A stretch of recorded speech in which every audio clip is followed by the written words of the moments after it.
석가모니 부처님의 나라는 네팔 근처 카피라바투, 네팔의 국경선 가까이 있는 곳입니다. 그리고 석가모니 부처님이 깨달음을 얻고 주로 활동하셨던 무대는 마가다국이라고 해가지고 긴지스강을 건너서 있는 거기까지 가야 되는 거죠. 지금은 모르겠지만 옛날 같으면 상당히 긴 거리가 됩니다. 한 400km 이상 될걸요.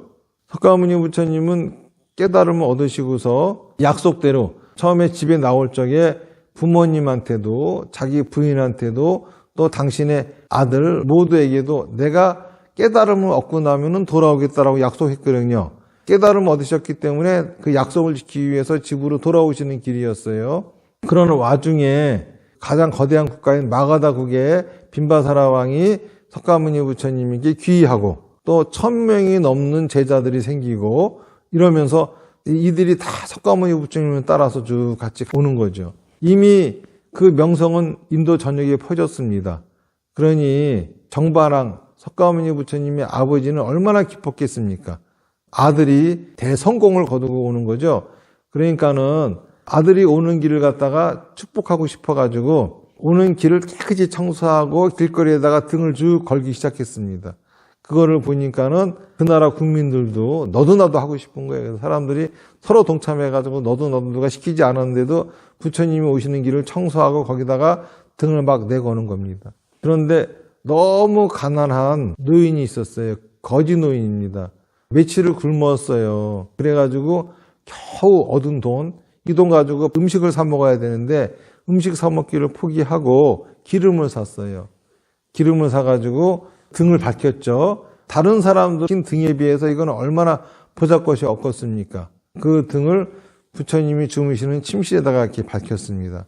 고국에 돌아오셔가지고 큰 연회도 하고 많은 사람도 만나고 그러고서 주무실 시간이 됐어요. 그래서 부처님이 주무시려고 하시는데 안한존자가 편히 주무실 수 있게끔 옆에 있는 불들을 끄는 거예요. 근데 불이 이게 안 꺼지는 거야. 아무리 애를 써도 안 꺼지는 겁니다. 그러니까 부처님이 그거는 끄지 마라. 너는 그거를 끌 수가 없다. 그거는 어떤 노인이 간절한 소망을 담아서 낀 불이기 때문에 하늘에 있는 신들이 온다 하더라도 결코 끌 수 없는 불이다. 이렇게 말씀하시는 거예요. 이게 바로 빈자일등이거든요. 거기에 대해서 아까 우리 영조불자님이 도대체 그 사람은 뭐가 그렇게 하고 싶어가지고 부처님에 대해서 뭘 그렇게 존경해가지고 그렇게 했습니까? 이런 질문이었는데 사실 그 할머니가 부처님에 대해서 명성만 들었지 직접 만난 적도 없기 때문에 부처님의 가르침을 들은 적도 없고 그거 가지고 환희할 리도 없지 않았을까 싶어요.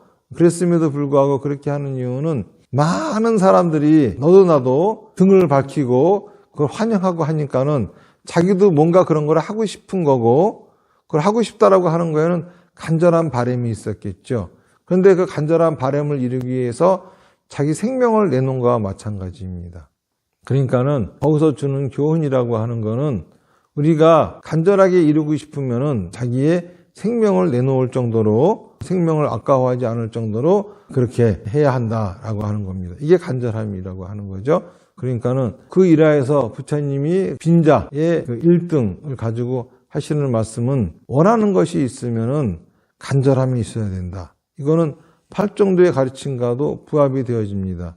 내가 원하는 게 있으면은 또 간절함이 있어야 그 소원이 이루어질 수 있는 말과 행동을 할 수 있게 되는 겁니다. 그리고 또 간절해지는 이유는 뭐냐 하면은 내 상식과 내 느낌과 내 경험으로는 도저히 그것이 이루어지지 않는데 나는 꼭 이루고 싶기 때문이에요. 반드시 이루고 싶은데 나에게는 이룰 수 있는 방법이 없어요. 도저히 불가능합니다. 그런데 그 불가능한 거라고 하는 건 왜 그런 거죠? 내 느낌, 내 경험, 내 상식으로서는 불가능한 거예요. 자, 그러면 내 느낌, 내 경험, 내 상식을 벗어던지면 가능하다는 소리잖아요. 그러니까는 그 간절함이라고 하는 거에는 이제까지 내가 갖고 있던 내 생각, 내 느낌, 내 경험, 내 상식을 버릴 수 있는 힘을 갖게 합니다. 그렇게 함으로써 내가 원하는 것을 이룰 수 있는 생각과 말과 행동을 할 수 있게 하는 거죠. 이것이 바로 빈자일등의 포인트가 아니겠는가 그런 생각을 합니다. 석가모니 부처님 오신 날 우리 모두는 연등을 밝히는데 등을 밝히는 거는 석가모니 부처님이 카피라성에 가셨을 적에 그 왕과 그 국민들이 부처님을 환영하기 위해서 등을 밝혔던 거, 그거를 상징하는 거예요. 그와 같은 뜻으로 등을 밝히는 것이고, 그럼 왜 연등이냐? 연등은 연꽃을 등으로 만든 거죠. 연꽃이라고 하는 거는 더러운 연못에서 피는 꽃이에요. 깨끗한 곳에서는 연꽃은 못 살아요. 그러니까 더러운 연못에 더러운 양분을 아름다운 꽃으로 피는 것이 연꽃이잖아요. 마치 그것이 부처님의 가르침과 같습니다. 우리가 바르게 생각하고 바르게 말하고 바르게 행동한다는 거, 내 생각을 잘 말하고 행동한다고 하는 거, 나는 내 생각을 잘 말하고 행동했지만은 과연 내가 원하는 환경이 만들어질 수 있게끔 말하고 행동했을까요? 적어도 내가 원치 않는 환경이 만들어지지 않게끔 말하고 행동했을까요?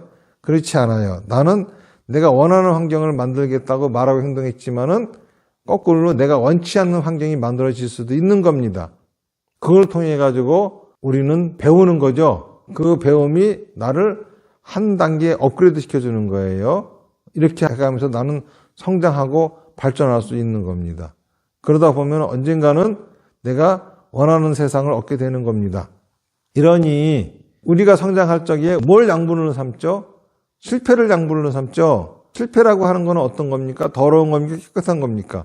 더러운 거예요. 그 더러운 거를 양분 삼아가지고 나중에 성공이라고 하는 꽃을 피우게 되는 거죠. 이것이 마치 부처님의 교리와 일치를 합니다. 그래서 연꽃을 불교의 꽃이라고 하는 거고, 그러니까는 부처님의 교리와 일치하는 연꽃을 형상을 한 등을 만들어 가지고 부처님한테 올리는 거죠. 그런데 이거를 올리면서 빈자의 1등을 생각해 보자 라고 하는 거는 내가 과연 간절한가? 간절하다면은 지금 내 느낌, 내 경험, 내 상식으로부터 나올 수 있게 할 텐데, 지금 내가 간절하게 원하는 것이 이루어지지 않는 이유는 내 느낌, 내 경험, 내 상식으로 보기 때문인 거죠. 거기서부터 나올 수 있을 텐데, 나는 혹시 말만 간절하고 생각만 간절하고 여전히 내 느낌, 내 경험, 내 상식에 빠져 살아가는 건 아닌지, 이런 것들을 점검을 하는 시간이 되어야 되지 않을까, 그런 생각을 합니다.